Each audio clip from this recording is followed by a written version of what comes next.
नमस्कार। आज हम एक बहुत ही असाधारण कहानी पर बात करने वाले हैं, वैसंतर जातक। ये गौतम बुद्ध के पिछले जन्मों की कहानियों में से एक है, जिन्हें हम जातक कथाएं कहते हैं। और ये कहानी है दान की, परम दान की, एक ऐसी दानवीरता की जो शायद आज सोचना भी मुश्किल हो। सवाल ये उठता है कि देने की, दान की कोई सीमा होती है? क्या कोई अपना सब कुछ दे सकता है, यहां तक कि अपने बच्चे?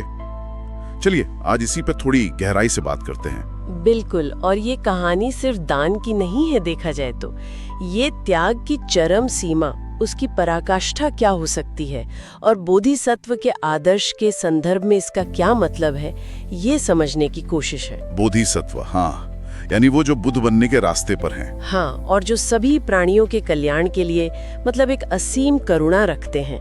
ये कहानी हमें सोचने पर मजबूर करती है कि निस्वार्थता आखिर होती क्या है, उसकी सीमाएं क्या हैं। तो कहानी के जो मुख्य पात्र हैं, राजा वैसंतर, कहते हैं वो बचपन से ही इतने दानी थे। उनकी सोच ही यही थी कि भाई मेरा जो कुछ भी है वो दूसरों के लिए है। हाँ, उनकी दानशीलता तो खैर बहुत प्रसिद्ध थी और कहानी का पहला बड़ा मोड़ यहीं से आता है ना? हाँ बिल्कुल, वो दिव्य हाथी वाला किस्सा। वही, एक पड़ोसी राज्य में सूखा पड़ता है और वो लोग आकर वैसंतर से उनका वो दिव्य हाथी मांग लेते हैं। हाँ, वो हाथी जिससे बारिश होती थी। और वैसंतर उन्होंने दे दिया बिना सोचे। बिल्कुल, दान कर दिया। अब सोचिए अपनी प्रजा के लिए कितना जरूरी था वो हाथी। जाहिर है प्रजा तो भड़क गई होगी। उन्हें लगा होगा राजा ने ये क्या किया, राज्य की सुरक्षा, समृद्धि सब दांव पर लगा दिया। हाँ, और नतीजा ये हुआ कि उन्हें निकाला दिया गया। अपनी पत्नी मद्दी और 2 छोटे बच्चों के साथ राज्य छोड़कर जंगल जाना पड़ा, वनवास। राजपाट छिन गया। ये पहला बड़ा त्याग था शायद, कह सकते हैं। राज्य का त्याग, ऐश्वर्य का त्याग, ये पहला पड़ाव था।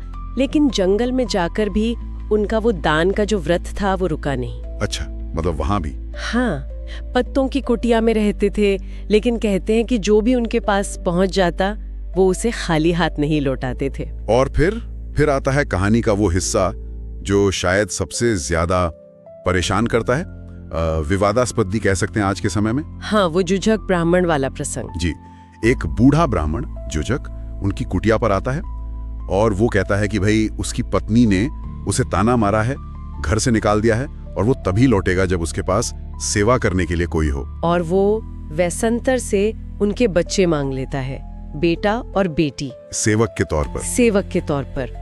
और राजा वैसंतर वो एक पल भी नहीं सोचते, वो अपने दोनों बच्चे उस ब्राह्मण को सौंप देते हैं। ये समझना आज के समय में तो बहुत ही मुश्किल है, बेहद मुश्किल। लेकिन कहानी के हिसाब से देखें तो ये उनकी दानवीरता की परम परीक्षा थी। बोधिसत्व बनने के मार्ग का हिस्सा था ये, जहां उन्हें हर तरह के मोह से, हर तरह की आसक्ति से ऊपर उठना था। बच्चों का मोह सबसे बड़ा माना जाता है ना? और तभी रानी मद्दी लौटती हैं, जो जंगल गई थी फल वगैरह लाने। वो बच्चों को नहीं पाती, व्याकुल हो जाती हैं। वो क्षण वाकई बहुत मार्मिक है, जैसा कथाओं में वर्णन आता है। और तब वैसंतर उन्हें शांत करते हुए कहते हैं, दान मेरी सांस है मद्दी।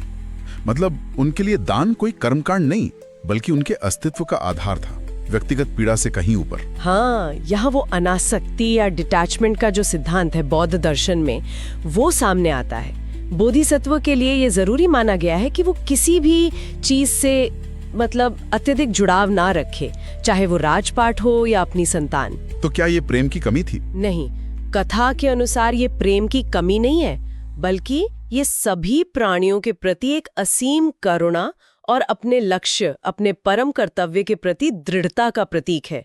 ये एक आदर्श स्थिति है जिसे पाना शायद हम जैसे साधारण लोगों के लिए बहुत कठिन है। कहानी के अंत में फिर क्या होता है?